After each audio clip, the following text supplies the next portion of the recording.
I'm focused on his spirit cause it keeps me from his fire. The Holy Ghost was with me, so my fear I leave behind. My sins were all diminished when he took that breath and died. And if you think I'ma give up on my God, the devil is a lie.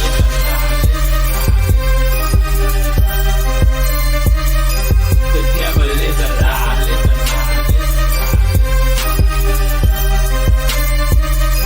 The devil is a lie. Hello, this is Christina Barr. You're watching Black Tea News.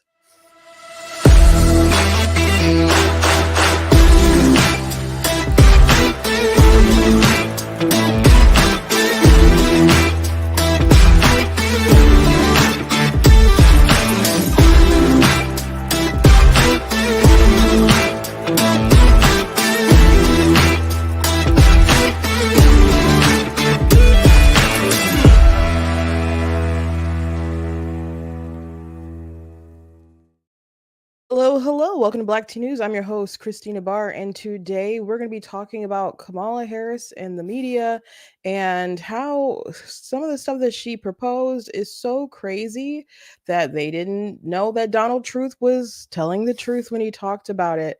So, there's things that obviously they lied about at the debate that they didn't check her on, but the media is just so quick to cover for her or to attack Trump. They don't realize that they make themselves look foolish, and some people have had to make corrections on stuff, and some people have yet to make corrections on stuff. But I think I've made it clear that one of my main gripes about this election and the future of our country is that there's just no guardrails in a pathway where Kamala Harris wins. I mean, there will be for a while, but it's the guardrails that we have. It seems like they want to dismantle them, like they want to reform the court that has stopped Biden from doing unconstitutional things repeatedly, for example. So that's why they want to go after the court, because they don't like particular rulings that they made, and they don't like ideologies of like Clarence Thomas, for example. So there's a lot of things that they want to change and what they want to do. We don't really have a fair press that will scrutinize her side as much as they should. They cover it for Biden, which I'm very sad that was not brought up during the debate. And Trump should have brought it up for sure, but that should have been a question from the moderators too. There's so many, maybe I should have a list of things that the moderators should have asked, but they did not ask at the debate. But we'll just get into the craziness of the media and the election and what is going to happen, we suspect might happen. Also, some advice for Donald Trump, and some of the company that he keeps. But before we jump into everything, I want to encourage you guys to go to blacktnews.com, check out different content on my website, different articles, videos, etc. If you like what I do here, please consider leaving a donation at blacktnews.com/donate, because it does cost to stream and run my site, all the good stuff, so you guys can support. I very much do appreciate you guys.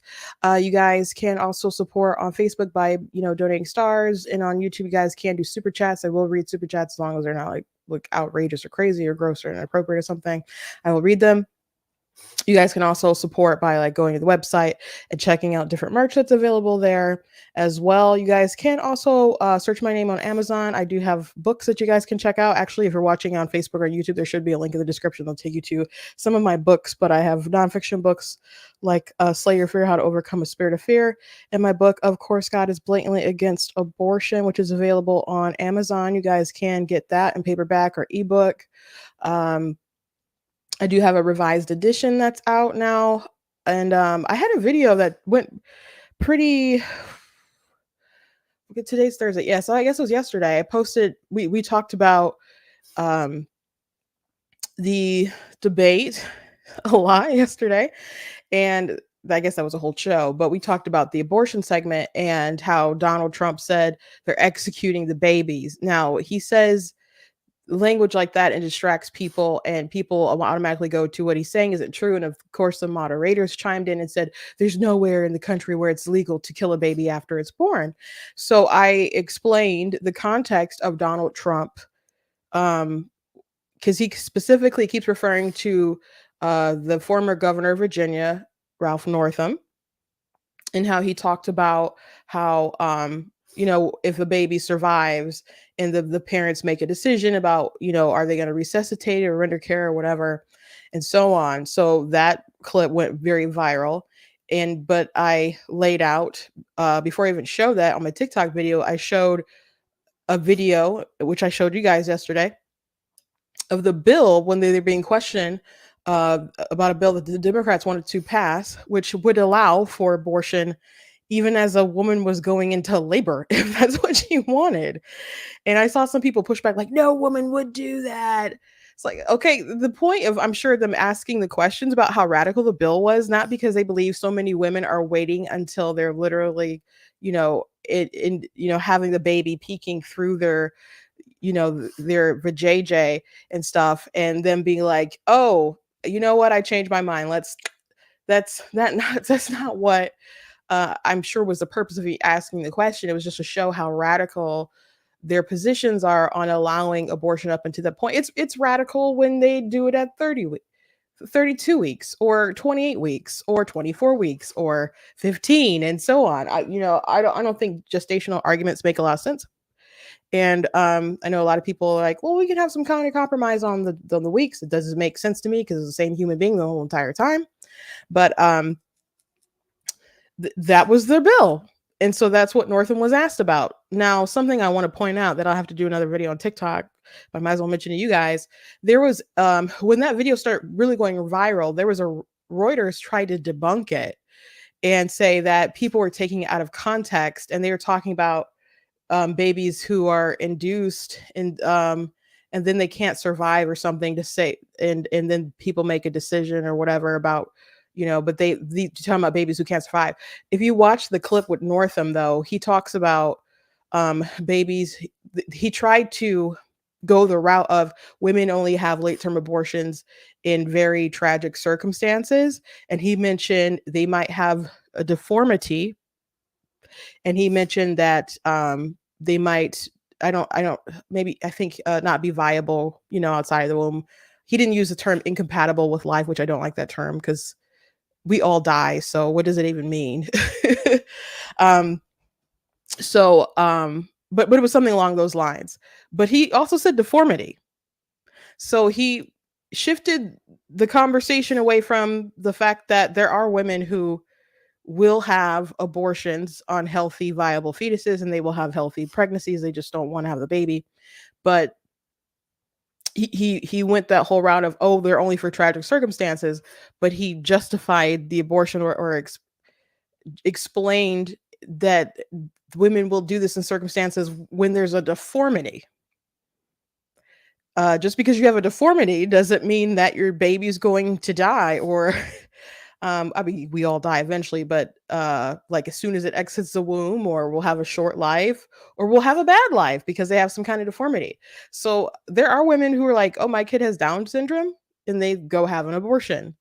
And so what if they find that out, because they do these genetic testings later. So let's say they want to have an abortion at 26 weeks because they found out that they have Down syndrome, or maybe it's later because they weighed their options a little bit, and then they're like, you know what, I'm at like 32 weeks and I just can't do this. People would say that, well, a lot of people would say that it's evil in eugenics, but there's a lot of people who say that's her right. She should be able to do that. It's very difficult to, that's a burden on the family, burden on her, and if she feels like she can't do it, then she ought to be able to. So I don't want people to pretend that even the examples they're using are moral. they're not. So if you look at the full context, he's not just talking about like they induced and they tried to save the baby and they couldn't save them and then they have to make it. That's not what's going on. That's not what's going on. So the way that people are freaking out over his clip is appropriate. But if you can try to abort the baby survives. And I feel like if you survive an abortion, you ought to get like free rides for life, trips to Disney World, all the stuff. Like, you survive, man. But if the baby survives and then they decide to not render care, if that this was any kind of circumstance outside of abortion, like a mother just left her baby to die, we would charge her for murder. So executing the baby, which in execution is like carrying out a death sentence, it's kind of appropriate, but I would recommend not quite using that language.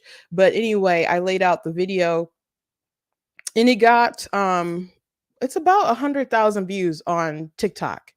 And some people are like, why isn't this viral? Why isn't this viral? Why isn't this viral? This should get millions of views. This should get millions of views. And I I think that it should. It has a crazy amount of shares. You know, and I think that in normal circumstances, TikTok is kind of suppressing it because I've had videos that have done way better and not have that kind of engagement. And then it just naturally just starts showing up on a lot of people's For You page. And I'm grateful that it's about at 100,000. And, you know, but there's a lot of people, reposting it and sharing it. Let me see how many shares it has right now. It has over 3,000 shares. It has over 2,000 bookmarks and over 1,200 comments, 1,400, over 1,400 likes. And I've just had videos that have really took off that had less engagement. So it's a very hot topic. It seems like they don't really want a lot of like pro-life position abortion videos to really, explode or anything like that. But the debate is a hot topic. A lot of people are talking about the election and so on. So it's not like it's not topical, for my region or something. So, but I'm glad people are seeing it and sharing it. It's important information. So at least there's that. At least there's that. I had reached out to a pretty big creator who's a mutual friend of mine on the app, and I know they reposted it, and I'm sure that helped to get traction for it. So I'm grateful to him. I'm grateful for seeing that message. I also mentioned Kermit Gosnell, that because some people are like, doctors wouldn't do this, women wouldn't do this, and I explained Kermit Gosnell. He was an abortion doctor who he was like illegally killing babies, like the methods that he was using and how late he was doing the procedures, and his clinic was just gross. There's a movie called Gosnell you guys can go watch. Dean Cain is in it and some other folks. And you can also just read up on it in the media, which the media tried to not cover the story. I remember when it was fresh in the news and the news was trying to ignore it, and the mainstream media had to be called out about it. But I mean, it was so filthy. You could go there for an abortion and things are not sterilized properly and you could leave with like an STD. It was like it was a crazy disgusting place with like cats and urine and all kinds of stuff all over the place. You wouldn't go there for a medical emergency. But I mentioned Gosnell because one, that's an evil doctor who did an evil thing. But he had clients. He had women who went there who were very far along in their pregnancy to have their babies aborted. So I know we don't like to think that women would do something like that, but they obviously do. And there's a lot of people coddling and justifying and saying it's like, people keep saying to me, like, it's very hard, it's not willy-nilly, it's a very hard decision. I'm not saying it's not hard. I think it's interesting that you acknowledge it's hard. If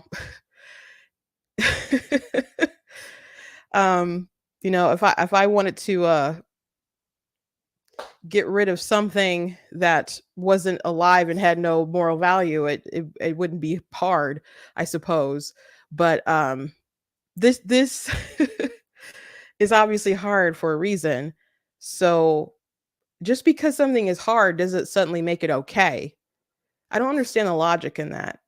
Like, you don't understand, this is so hard for me. I acknowledge that, but just because it's hard doesn't mean it's okay. If I decided to rob you and was prepared to kill you in the altercation, even though that might make me sad, I shouldn't suddenly not go to jail for, robbery and theft. I mean, for robbery and for murder, just because I felt bad. Your feelings doesn't dictate necessarily if something is right or wrong. you know.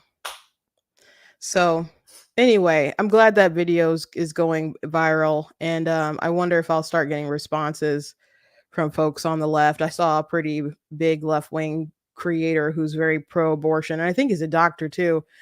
Comment because someone had tagged him. It was like, see, this is what Trump was talking about, and his response was, "Nobody is having an abortion when they're about to give birth. That's just birth, or just." Again, I don't think the point in mentioning in when they're questioning about that particular bill was because they expect many women are going to be about to give birth and say, you know what, I've changed my mind. Is it too late for an abortion right now? I don't think that was the point. It's just to showcase how there's no limitations, and you can kill basically a full term baby if you wanted to. And the reality is that women kill viable babies. It's just the truth. It's just the truth, anyhow. And the last thing I'll mention is that there's some people pointing out, like, oh, the circumstances are tragic and so on. And then the conversation always goes that they bring out, sicknesses of babies and emergency situations for women. And then they'll say, like, oh, well, it's, but, financial reasons. So they'll always it'll just get more broad for the reasons why it's okay for women to do this. And so one woman was really going in with some very specific tragic circumstances and stuff, and she didn't want to acknowledge all the other stuff. And there's this other woman who was claiming, like, oh, it's for, have you ever read these stories of why these women do it super late? And I've read situations like that, but still doesn't mean that in these cases, many of these cases, that it's the correct or moral thing to do, though you can sympathize with people. But like, women have abortions late term for similar reasons that they have them earlier, like financial reasons, so on and so forth. And so, but they will go and they'll justify women not being, they'll justify women having abortions due to financial reasons. And they'll say, well, why don't you guys just focus on trying to fix the situation so that women feel like they don't need to have an abortion, and vote and try to get paid maternity leave and all these other goodies. And I don't understand why folks fighting us won't direct all their time to doing that stuff, and let us, like, at least try to save the babies.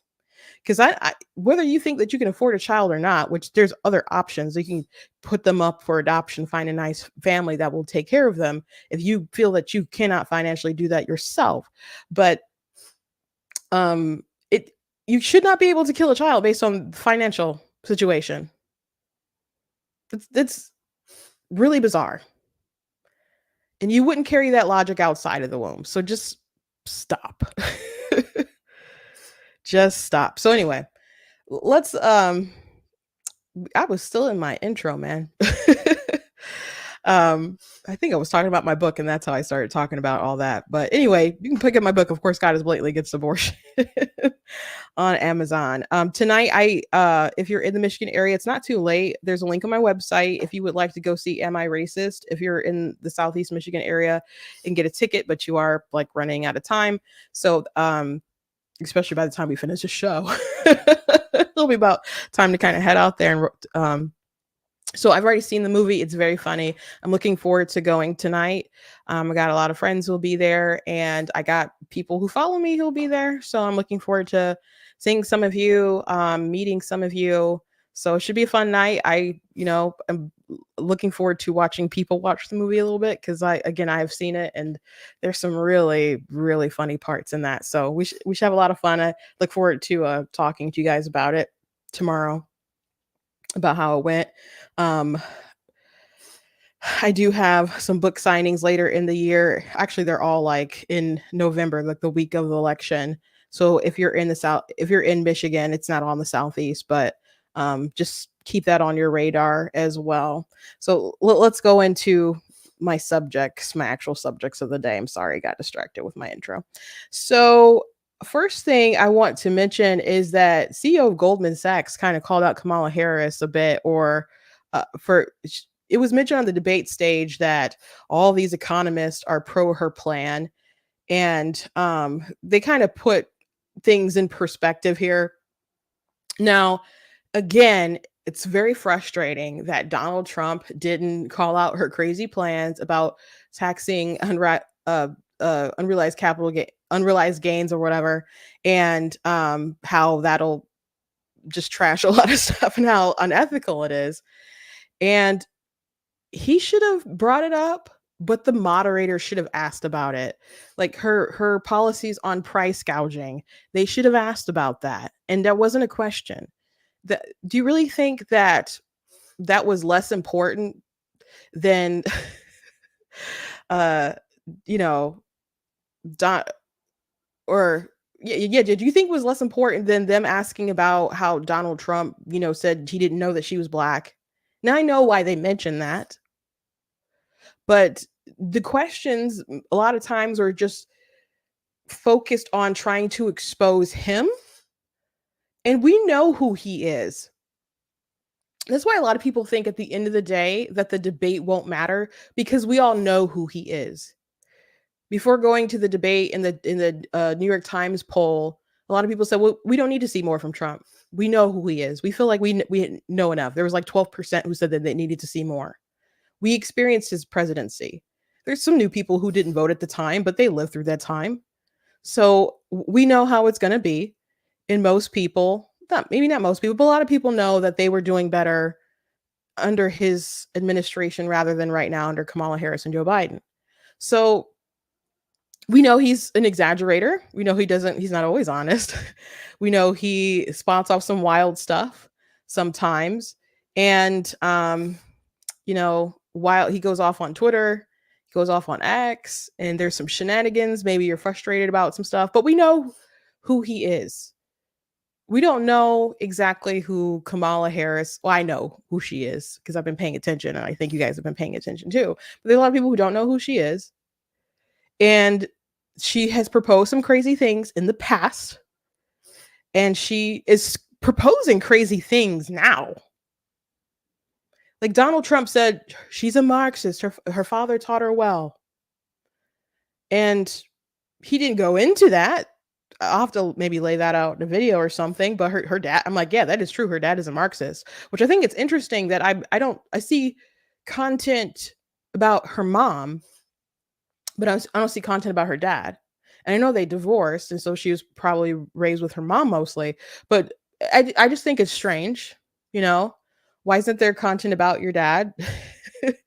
Is it because is that a sore subject? Is it because he's a Marxist and you don't want people to look more into them? Is it because you want to kind of elevate yourself as someone who's been raised by a single mom and kind of appeal to that demographic of people who are just raised by single moms, and to find it more relatable to just not mention you have a dad? It's very odd to me. But her dad is a Marxist professor. The jargon that she uses about equity, that fits in there. There was reports that came out when she started suggesting price gouging that if your opponents are calling you a communist, you probably shouldn't lead with price gouging. So Donald Trump could have, laid that out, but it's very unfortunate.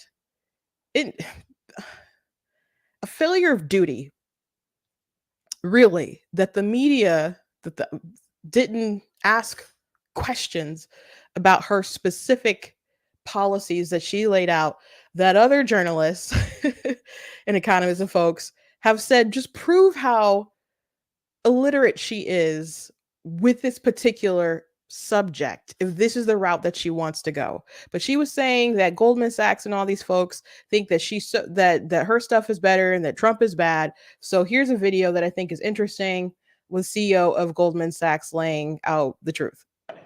Let's talk some politics. Debate was last night. Not sure if you had a chance to see it or not. Your own economic team, of course, has made news of late, suggesting that the bigger boost to growth would come from the Harris economic plan, at least over the first couple of years. She mentioned it last night. You feel the same? So that report, which was mentioned last night in the debate, came from an independent analyst. And it's interesting, Scott. I think a lot more has been made of this than should be. What the report did is it looked at a handful of policy issues that have been put out by both sides, and it tried to model their impact on GDP growth. And the reason I say a bigger deal's been made of it is what it showed is the difference between the sets of policies that they put forward was about 0.2%. Okay, so economy grows. Okay, if you took these particular sets of policies they looked at, and by the way, we have no idea whether these policies, these things that are talked about, will ultimately be implemented. What was the growth impact? And the differential was 0.2%. So, I think our clients are trying to look at what's going on from a policy perspective and make judgments. I think this blew up into something that's bigger than what it was intended to be. So there you go. But you know what? She's got a lot of stuff. There's all these economists that came out and signed stuff about like approving her and not him, and a lot of them were just left wing folks and stuff though. So people weaponize their endorsement lists and compile different stuff. They did it with COVID. They did it with Hunter Biden's laptop with all these intelligence agency folks saying that this looks like Russian disinformation when Biden and them obviously knew that the laptop was real. So when people have all these kinds of lists, they know how to play on people's emotions with those kinds of endorsements and stuff. Just for the record, unless you really know somebody, I don't think you should care too much about endorsements, because you don't know how much even that person who's making the endorsement has invested into looking at all the options and just looking through all the information and stuff. So I just, from experience, I would just, you do your own research and come to your own conclusions. Like, you can be like, oh, that's interesting. They endorse this person. You need to go look at the stuff yourself. Like, just because Taylor Swift came out and endorsed Kamala Harris, you shouldn't be like, I like Taylor Swift, I trust her judgment, even though every song she's basically made is about her bad judgment in men. Let me go ahead and do what she told me to do. Which, by the way, I don't pay attention that much to. I know she's a superstar. Okay, I know people love her tours. I know people say like it's an experience and you just got to go see it for yourself and all that stuff. I know she is so beloved, but I got to ask this question. I know she came out for Harris and stuff, but is the last time I'm not saying causation correlation here, but I just think it's interesting and it's my opinion, and I could be wrong. I could be wrong. I could be very wrong. Because I'm not a Swiftie and I don't look into her music that often, but sometimes things pop up in videos, it pops up in pop culture. You hear songs over the radio, when you're walking in the mall or something. I don't think I've heard good Taylor Swift music since Donald Trump was the president. Has there been good Taylor Swift music since then? Because someone can let me know. I just, and I know there's people on the right who are Swifties, and maybe that's offensive that I'm asking the question. There's nothing that I've heard and seen from her that was like catchy or kind of compelling. The last stuff I can kind of remember where there's some songs was like when she came out with like that Endgame song and some other stuff like that. But I can't think of anything good that she's done in a while. Make Taylor great again. I agree. Like, and I'm not saying if Trump wins the election that Taylor Swift is suddenly going to make bangers again, and again, it's subjective, I think there's some things where lyrically and other stuff you could say something is pretty much objectively bad. That long like album that she came out with that was like a movie length of a movie, maybe it was like 3 hours or 2 hours or something. I heard that wasn't very good. I heard that was very contrived, but I don't think I've heard anything from there that's kind of permeated the spaces. There's things that again, there's just kind of no earworms. I know there's some trendy stuff like TikTok trends with Taylor Swift music that folks like, but feel free to let me know if there's a song like, no, Christina, you must not have heard this one. This one is just so great. I'm open to have change my mind. like Steven Crowder would say, change my mind. Taylor Swift has not had good music since Trump was president. Change my mind.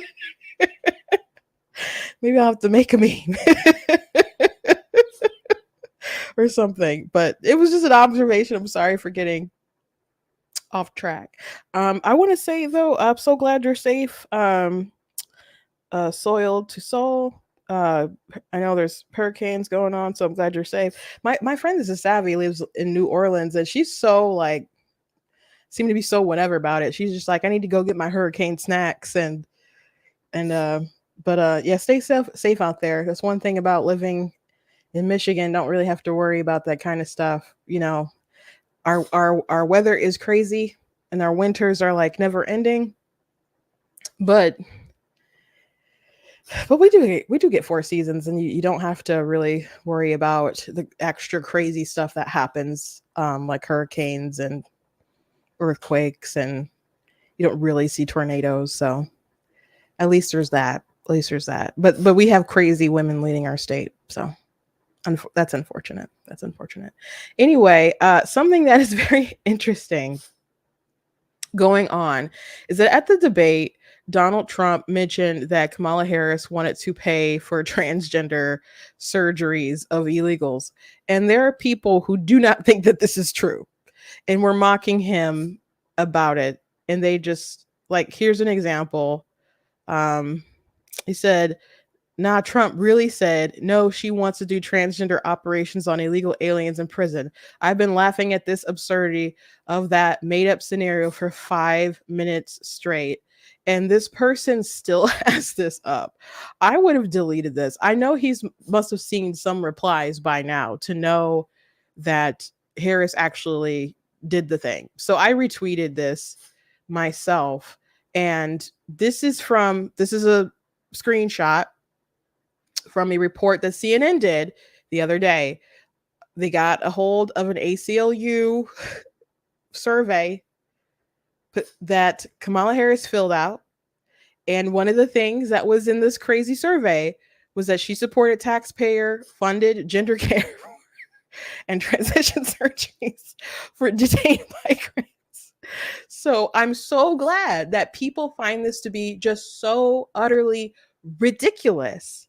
Unfortunately, you people are utterly ridiculous for supporting this person. So I'm glad you think her ideas are stupid, so stupid that they're cartoonishly, I don't know, evil, just silly, like Looney Tunes. And instead of just laughing at Trump for saying bonkers stuff, why don't you actually Google? Why don't you actually look it up? That's what's crazy. Do people just watch debates and not want to fact check or look up anything? They're just gonna, the person I don't like said something crazy, so I'm gonna assume it's a lie. And the person I do like said something, so I'm gonna assume it's the truth. No one wants to like do any research into crazy stuff. You wouldn't go, taxpayer funded gender. That sounds crazy. That can't be true. Look it up, like, oh my gosh, it's true. It would have been so easy. But he's not the only one. Actually, Time Magazine actually wrote about it. So they assumed he wasn't telling the truth.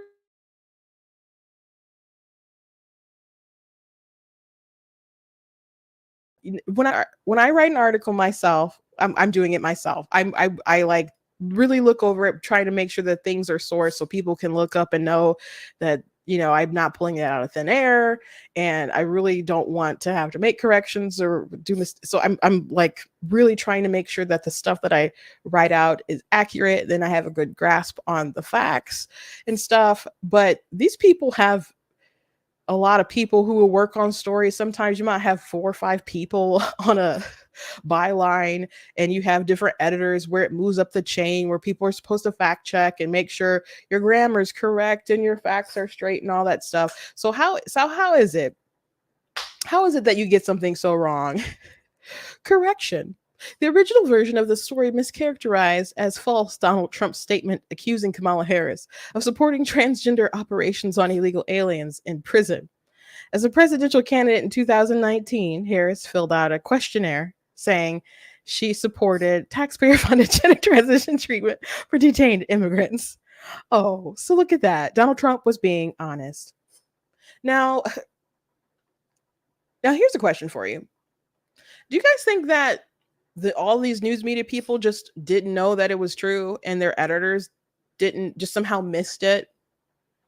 Like they're writing fact checks and stuff.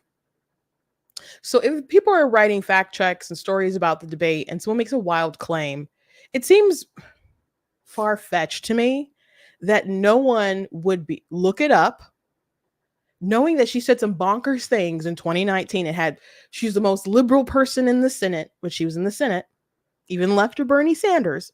So it seems absurd to me that the editors wouldn't look it up.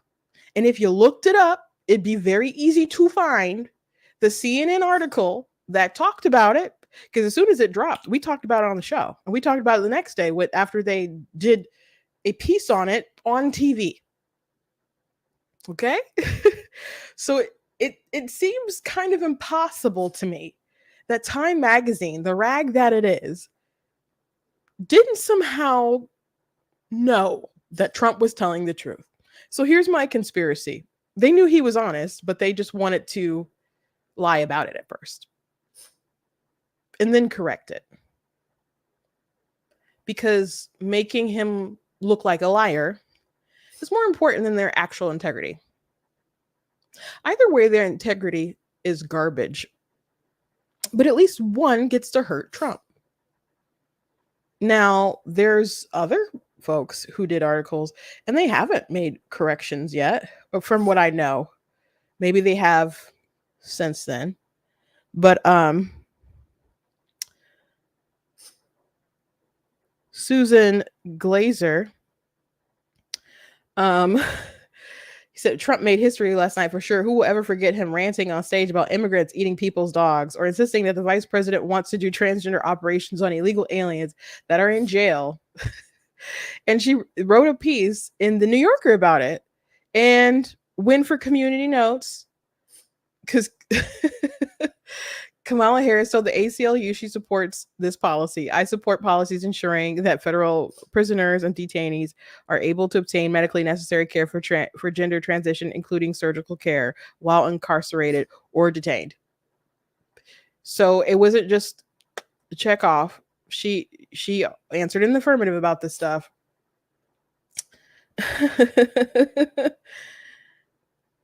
His line about vice president wants to transgender operations on illegal aliens that are in prison was pretty memorable too. What the heck was he talking about? No one knows. No one knows, guys. No one knows at all. We've known for a couple days, right? And the crazy thing about this, when I covered the story, I told you guys that I wasn't surprised about how radical that was. I'm not surprised. If you pay attention to the Biden administration now and how pro-transgender they are, it's not surprising. If you look at the people that they've hired and put in positions of power, it's not surprising. I think they have, every time I do something like that's involved, or I know somebody who does something involved with like having to call the government or something, different branches, it seems like it's always like a transgender person. Some kind of person in the queer LGBT mafia spectrum or whatever. I think they have like a special priority because it seems like, I don't know, from different people I talk to, like it doesn't seem like if they're like 1% of the population, it seems like they're maybe oversaturated right now in the government. I think they have like priority access into like hiring or something. At least that's what it kind of seems like to me. So they are really gung-ho about all this stuff in the Biden-Harris administration. So I just don't understand how these people could have such severe TDS that they wouldn't know that this is a fact. Or maybe if you didn't know, you didn't know, but to braggadociously write about it and not check is insane. Is it not insane? That's not even the most insane thing I have to tell you. That's not even the most insane thing I have to tell you. But even if you hate Trump, how do you not have a proper read on Kamala Harris? This isn't surprising. She said anything in 2019. Saying that you support mandatory buybacks in the United States of America is crazy. It's crazy, but she said it. Saying you want to get rid of fracking or private health care insurance, those things are insane. But she still said it. So saying that she wants to make sure that people who want transgender surgeries or some kind of care while they're detained, that's just too wacky for you, then why are you going to vote for Kamala Harris? Why are you going to vote for Kamala Harris if it's too freaking wacky to even believe?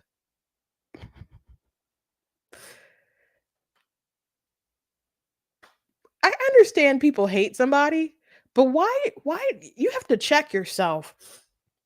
Once that hatred starts transforming you into a completely irrational person, what's it like? It's not good to really hate like that anyway. But once you start transforming into some kind of irrational monster, you need to take a cure or something. You need to work on yourself. There's no reason why your objectivity needs to go out the window, go up through, just chuck it out the door. There's no reason why these never Trumpers need to throw out all their morals and their principles, and all of a sudden they're supporting other leftists and Democrats, like, and making the conservative case for voting for the transgender surgeries, just all kinds of crazy crap because you dislike somebody so much. It's insane. It's insane. It's insane. But there's more. There's more things I want to show you. So Donald Trump, he told the story about Abdul and how he's like, I called Abdul and I showed him a picture of the house. And he's like, why is there a picture of my house? And he's like, you'll find out, Abdul. When he was talking about the Taliban and how he had to make a deal with the Taliban. And the story is like he showed that basically we're going to bomb you and we know where you are, and mess around and find out, basically. So that's a story other people have told it better than Trump talked about on the debate stage last night. But there are the people in the media who do not know that this is a real person, and they think Trump was just being racist. And I'm talking journalists.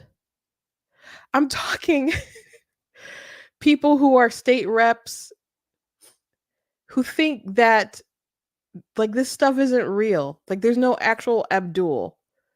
They're like, it's unclear who Trump was referring to. Like people are writing about it. But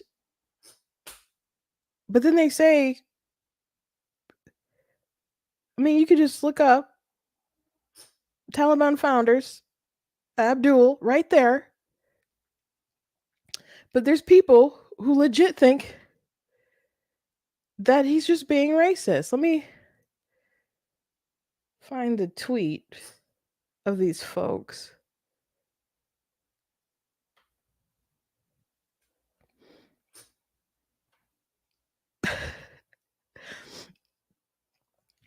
It's such a minor point, but I cannot stop thinking that Trump casually calling the head of the Taliban Abdul is a perfect mix of his ignorance, racism, and senility in just a single word. And as this person who retweeted said, it's now racist and ignorant to call the co-founder of the Taliban and its head of policy and negotiations his checks notes name. It's racist to call people by their name. Why not look this up?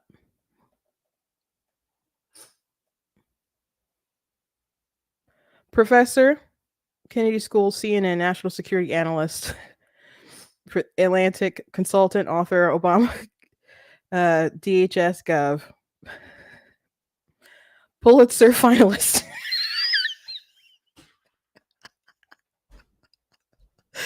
That's her profile, guys. It's racist to call people named Abdul.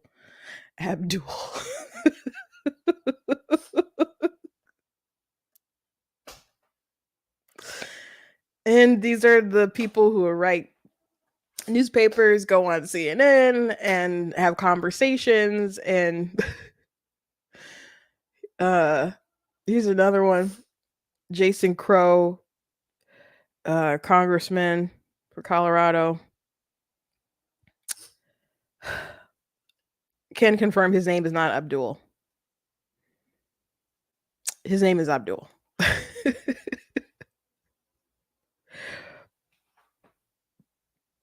Pretty nutty, guys.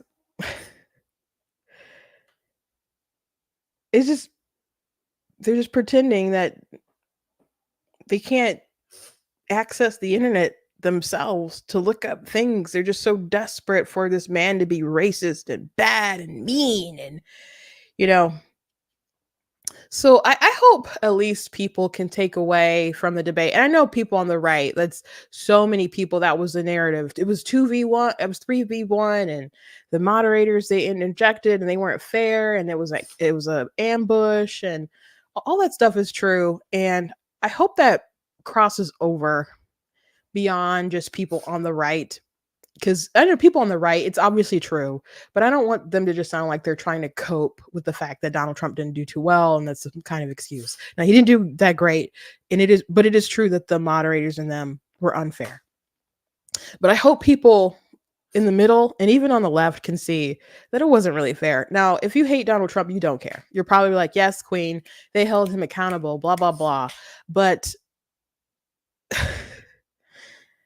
I wonder how much they can see the lies for Kamala Harris, because they're so blinded by their hatred of Trump. And their agenda is one thing, but what if they're just so blinded that reality has been completely warped? I was talking, one of my sisters was talking about, they went to go see Reagan. So they were talking about the KGB and the Russians and how they would manipulate people and stuff. And I mentioned Yuri something. Someone in the comments probably knows who I'm talking about, but I always forget his last name.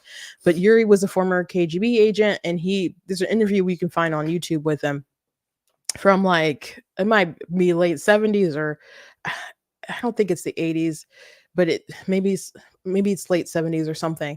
But he's talking about, how he defected and the tactics that they would actually use to, destabilize a nation. And people watch James Bond and they think of all this cool spy stuff and guns and fighting and all that stuff. But mostly it's about an information warfare and getting people to the point where they're so demoralized that it gets to the point where you can show them the truth and they won't believe it. And he said basically the US was already screwed. And he said this in the 70s, 80s or something like that. And I don't think it's gotten any better. Now, that doesn't mean that we can't fix things in some regards. And we certainly have to try, because we have to live in this world until, we die or Jesus comes back, So what else can we do but try to save the place where we're living? So we have to fight back. But it's crazy. It is crazy. So I want to show you some other clips. Someone made a compilation of, this is a short one, of just the fracking. I think this is fracking. No, this is gun confiscation. We all know that she's still pro gun confiscation or whatever. This business about taking everyone's guns away. Tim Walz and I are both gun owners. We're not taking anybody's guns away. So stop with the continuous lying about this stuff. I support buybacks, and it's something I'm so passionate about and so looking forward to being president to address. We've got to deal with this. How mandatory is your gun buyback program? It's mandatory. Stop with the continuous lying about this stuff. This business about... First of all, why are you so passionate about gun confiscation? Buyback, it's a, you know, when it's a mandatory buyback, it's a confiscation. And someone point out that the word buyback is silly because it or communistic rather, because it makes it seem like it wasn't really your property to begin with, and that it belonged to the government in the first place. So they're buying back their stuff that belongs to them, but that's not the case. But if it's mandatory, it's a confiscation. So why are you so passionate about confiscating firearms from the American people and violating their Second Amendment rights? Why are you so passionate about that? And to just skate by that by me and Tim Wiles, we're gun owners. Okay, so that you're a hypocrite. We know. Like, who did you not know Kamala Harris was a hypocrite? The news to me. Oh, you know, Donald Trump is like, oh, you're telling me this for the first time, you know? Yeah, we know you're a hypocrite. So even if you have a firearm, I don't doubt that. I mean, she was a prosecutor, all that stuff. So maybe you do. Maybe she has a firearm. Sure, maybe. So I'd be surprised if she didn't have one and didn't know how to use it. That would strike me as seriously odd. That would strike me as seriously odd. Tim Walz, though he did not carry weapons in combat and had some stolen valor going there, he was still in the military. I'd be very surprised if he didn't know how to use a firearm and didn't have one. So we're firearm owners. So there's people who want people to have no guns, and they have armed security, armed protection. She's a vice president. She's armed protection. She wants to be the president, armed protection. But they don't want American citizens to be able to properly take care of themselves. So that was a punk move, man. And the moderators should have pushed back on that. They pushed back on Trump. But they didn't do it with Kamala Harris. They did not do it with Kamala Harris. They were obviously one-sided in their approach. So there was like a positive spotlight, though. Some people were talking about CBS, because CBS did decide to actually do some corrections for Kamala Harris. Now CNN did do a couple. They're like, we found like 7 things. At first, I think they were like saying they found 1, but they did 7. And I'm just looking at the ones they're claiming. I'm like, okay, where's all the other ones? So they're not looking hard enough, and I think they're not looking hard enough on purpose. But my sister sent it to me. But some of the stuff that CBS did with their fact check, it's not loading. And I said it was a random act of journalism, and she said you should have a segment called that. And I said that's what Rush used to say all the time. So, you know, when the journalist would do something kind of out of character and actually report the news. So fact checking Kamala Harris, and they had several parts. So I'll just read some of it. Vice President Kamala Harris, we know what the second Trump term will look like. It's all laid out in Project 2025, written by his closest advisors. Fact check. Vice President Kamala Harris repeated a claim made by dozens of speakers at the Democratic National Convention that former President Donald Trump is responsible or will follow Project 2025, a multi-pronged initiative offering policy recommendations for the next conservative president. It was led by the Heritage Foundation, a conservative think tank. Dozens of former Trump administration officials contributed to Project 2025, and CBS News identified at least 270 proposals out of 700 in their published blueprint that matched Trump's past policies and current campaign promises. However, former President Donald Trump has not adopted the blueprint as his campaign platform and has attempted to distance himself from it. In July, Trump wrote in a Truth Social post, I know nothing about Project 2025. I have no idea who is behind it. I disagree with some of those things that they're saying, and some of the things they're saying are absolutely ridiculous and abysmal. Later, organizers behind Project 2025 said in a statement, Project 2025 does not speak for any candidate or campaign. So they fact checked that, said misleading. So she got misleading for that. Here's one that's missing context. Vice President Kamala Harris said, all while he intends to enact what, in effect, is a national sales tax, call it a Trump tax, what would raise prices on middle class families by almost $4,000 a year. Fact check. Vice President Kamala Harris is citing an estimate of potential costs if former President Donald Trump were to implement tariffs on imported goods. Trump has advocated for a tariff of at least 10% on most imports and a tariff of at least 60% on Chinese imports. However, estimates of the potential costs and likely scale of the tariffs vary. An analysis by the Center of American Progress Action, a progressive policy institute, estimated that a 20% tariff on most imports combined with a 60% tax on Chinese goods would amount to a tax increase of around $3,900 annually for middle-income families. Vice President Kamala Harris, all while he intends to enact what in okay, I'm sorry, this is the next thing. Still the same thing. The Tax Policy Center, a nonprofit think tank, estimated that a 10% worldwide tariff and a 60% tariff on Chinese goods would lower average after-tax incomes by about $1,800 in 2025. Economists told CBS that everyday consumers would bear the brunt of higher import tariffs through increased prices on goods, effectively acting as a tax. In an interview with the New York Times, Robert Lighthizer, who served as Trump's chief trade negotiator and still advises his campaign on trade issues, said the burden of American households could be offset by tax cuts. So here's another one that's misleading. We are not going to back down when Donald Trump tries to cut Social Security and Medicare. Fact check. During his presidency, former President Donald Trump proposed budgets that sought to reduce Medicare spending, prompting criticism from Democrats in 2020. White House budget officials defended the proposed changes as good government reforms, insisting that Medicare funding would continue to grow and that beneficiaries will not be directly affected, a view echoed by independent budget watchdogs. Trump did not propose changes to Social Security, retirement, or survivor benefits, but did seek savings from Social Security, disability insurance, and supplemental security incomes. So, by the way, Donald Trump he's been in the primary, he ran to the left of Republicans on Social Security and stuff. He does not want to cut any of that stuff.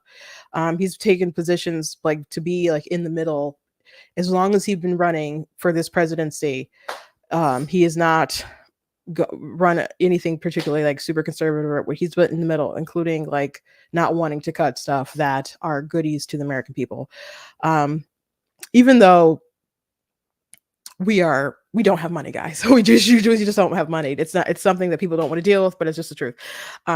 Here's a misleading thing.